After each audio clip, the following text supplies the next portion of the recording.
அண்மை செய்தி. தென்காசி மாவட்டம் குற்றாலம் மெயின் அருவி மற்றும் ஐந்தருவியில் இரண்டாவது நாளாக குளிக்க தடை விதித்து வனத்துறை உத்தரவு பிறப்பித்திருக்கிறது.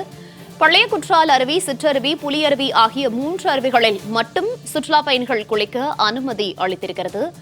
மேற்கு தொடர்ச்சி மலைப்பகுதிகளில் பெய்த தொடர் மழையின் காரணமாக நேற்று திடீரென வெள்ளப்பெருக்கு ஏற்பட்டது. இந்நிலையில் குற்றாலம் மெயின் அருவி மற்றும் ஐந்தருவியில் சுற்றுலா பயணிகள் குளிக்க தடை விதித்துள்ளது வனத்துறை. அண்மை செய்தியாக பார்த்து வருகிறோம்.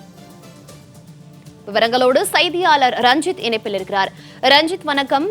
மேற்கு தொடர்ச்சி மலைப்பகுதிகளில் பெய்த கனமழை காரணமாக குற்றால அருவிக்கு நீர்வரத்து அதிகரித்திருக்கிறது. இந்நிலையில் குற்றாலத்தில் மெயின் அருவி மற்றும் ஐந்தருவியில் குளிக்க சுற்றுலா பயணிகளுக்கு தடை விதிக்கப்பட்டிருக்கிறது. தொடர்ந்து மற்ற அருவிகளில் என்னென்ன பாதுகாப்பு ஏற்பாடுகளை வனத்துறையினர் எடுத்திருக்கிறார்கள்? தொடர்பான முழு விவரங்கள். நிச்சயமாக மோனிகா, அதாவது தென்காசி மாவட்டம் மேற்கு தொடர்ச்சி மலைப்பகுதிகளில் பெய்த தொடர் மழையின் காரணமாக மேற்கு தொடர்ச்சி மலை அடிவாரத்தில் உள்ள குற்றால அருவிகளில் நேற்றைய தினம் திடீர் வெள்ளப்பெருக்கானது ஏற்பட்டது. அதனைத் தொடர்ந்து குற்றாலம் பகுதியில் உள்ள குற்றாலம் மெயின் அருவி, ஐந்தருவி, பழைய குற்றால அருவி, சிற்றருவி, புலியருவி உள்ளிட்ட அனைத்து அருவிகளிலுமே பாதுகாப்பு முன்னெச்சரிக்கை நடவடிக்கையாக சுற்றுலா பயணிகள் குளிக்க தடையானது விதிக்கப்பட்டிருந்தது. இந்த நிலையில் சுற்றுலா பயணிகள் குற்றாலம் பகுதிக்கு வருகை வந்து குற்றால அருவிகளில் பொருத்தப்பட்டுள்ள லேசர் ஒளி விளக்குகளை மட்டும் பார்த்து ரசித்துவிட்டு குற்றால அருவிகளில் குளிக்க முடியாமல் ஏமாற்றத்துடனே சென்று வந்தனர்.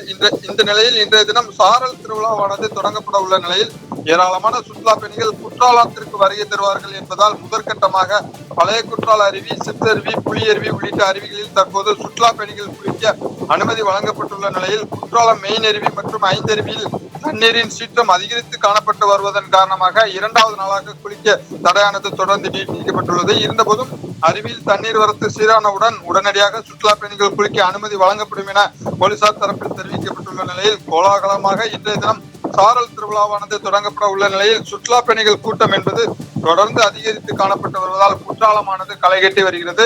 மேலும் சுற்றுலா பயணிகள் கூட்டம் என்பது தொடர்ந்து அதிகரித்து காணப்பட்டு வருவதால் குற்றாலம் பகுதியில் கூடுதல் போலீசார் பாதுகாப்பு பணியில் அமர்த்தப்பட்டு கண்காணிப்பு பணியும் தீவிரப்படுத்தப்பட்டுள்ளது குறிப்பிடத்தக்கது. மோனிகா, தகவல்களுக்கு நன்றி ரஞ்சித்.